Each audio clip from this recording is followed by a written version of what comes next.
Halo Tribuners, Anda kembali menyaksikan program Breaking News bersama saya Nurul Asari. Kesepakatan gencatan senjata antara Israel dan Hamas berakhir tak membuahkan hasil yang menyenangkan. Keduanya menolak untuk melakukan pertukaran sandera dan menghentikan perang selama Ramadan tiba. Padahal keputusan gencatan senjata ini mendapat dukungan sepenuhnya dari Amerika Serikat. Amerika Serikat telah berusaha keras untuk mencapai kesepakatan sebelum bulan puasa dimulai pada 10 Maret 2024. Selain itu, Amerika Serikat juga telah meminta Hamas untuk menerima ketentuan kerangka kerja yang dibuat di Paris beberapa bulan lalu yang akan memberlakukan jeda 6 minggu dalam pertempuran dan menghentikan konflik, serta pembebasan sekitar 40 sandera pada tahap awal dengan imbalan tahanan keamanan Palestina. Namun harapan itu kini memudar. Israel menolak keinginan Hamas untuk melakukan gencatan senjata secara permanen.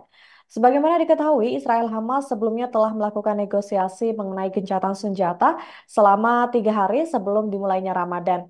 Selama berminggu-minggu, Amerika Serikat, Qatar, dan juga Mesir menjadi perantara antara Hamas dan Israel. Mereka mengusulkan Hamas untuk membebaskan tawanan Israel sebagai imbalan atas gencatan senjata selama 6 minggu, pembebasan beberapa tahanan Palestina, dan juga lebih banyak lagi bantuan ke jalur Gaza. Namun ternyata negosiasi itu tidak mencapai keputusan. Hamas pun mengaku siap melakukan pertempuran sengit saat Ramadan tiba.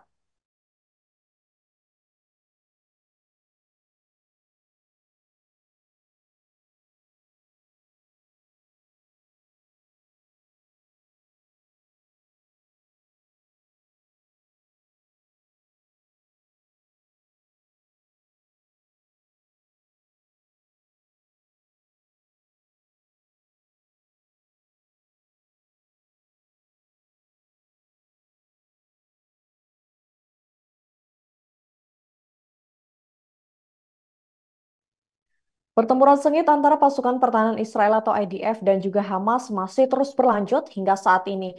Namun satu persatu tentara IDF mulai kewalahan di medan perang. Beberapa dari mereka telah dilaporkan tewas dan terluka dalam pertempuran di Gaza Selatan. Dikutip dari The Times of Israel, seorang tentara tewas dan 12 orang lainnya terluka pada Rabu 6 Maret 2024. Peristiwa ini menjadikan jumlah korban tentara yang terbunuh dalam serangan darat terhadap Hamas sejak akhir Oktober menjadi 247 orang. Adapun prajurit yang tewas itu bernama Sersan Staff David Sesson, 21 tahun dari unit anjing Okets dari Ganot Hadar. Di antara 12 orang yang terluka dalam pertempuran yang sama melawan agen Hamas, 5 orang menderita luka serius. Dalam insiden terpisah pada hari Rabu, seorang prajurit Brigade Komando lainnya juga dikabarkan terluka parah dalam pertempuran di Gaza Selatan. Sementara itu di Gaza Tengah, IDF dan Sinbad mengumumkan bahwa komandan unit roket Hamas di daerah tersebut tersingkir dalam serangan udara. IDF mengatakan pihaknya juga melakukan serangan terhadap beberapa sasaran Hamas dan Jihad Islam Palestina di Jabalia, Gaza Utara. Serangan itu dilakukan sebagai tanggapan atas tembakan roket sebelumnya ke daerah Sderot. Sasarannya termasuk apartemen persembunyian tempat para anggota Hamas dan juga gudang senjata, peluncuran roket, dan terowongan. Sejumlah perwira Hamas dan beberapa orang lainnya ikut terluka serta dalam pembantaian 7 Oktober yang tewas dalam serangan Israel di jalur Gaza.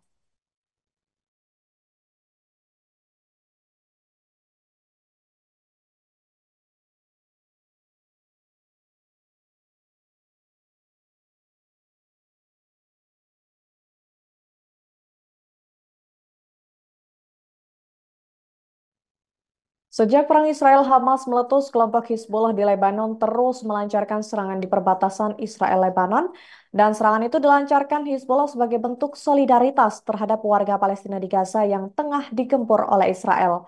Tidak hanya Hizbullah, namun kekuatan lain di Timur Tengah juga membantu Gaza, termasuk Houthi atau Ansarullah di Lebanon dan berbagai gerakan di Irak dan Suriah. Pada hari Senin, 5 Maret 2024, Hizbullah juga merilis infografis di kanal Telegram mereka. Berdasarkan data-data itu, Hizbullah disebut telah melancarkan 1.194 operasi militer untuk melawan Israel. Kemudian sebanyak 68 kendaraan militer Israel juga diklaim telah hancur dalam berbagai operasi militer. Hizbullah juga telah menargetkan setidaknya 38 pusat komando, 287 bunker dan benteng, serta peralatan teknis. Di samping itu, Hizbullah juga menyerang 2 pabrik militer, 22 artileri, dan 2 platform Iron Dome. Disebutkan ada 43 pemukiman Israel yang harus dipindahkan, adapun 230.000 pemukim Israel lainnya juga dikabarkan telah mengungsi.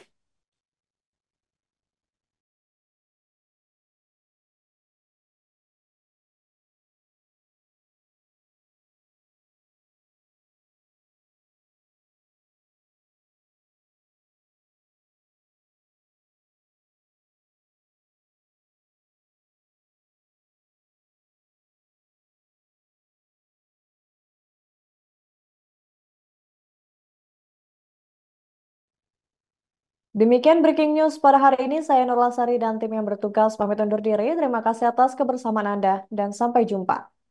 Download Tribun X sekarang. Menghadirkan lokal menjadi Indonesia.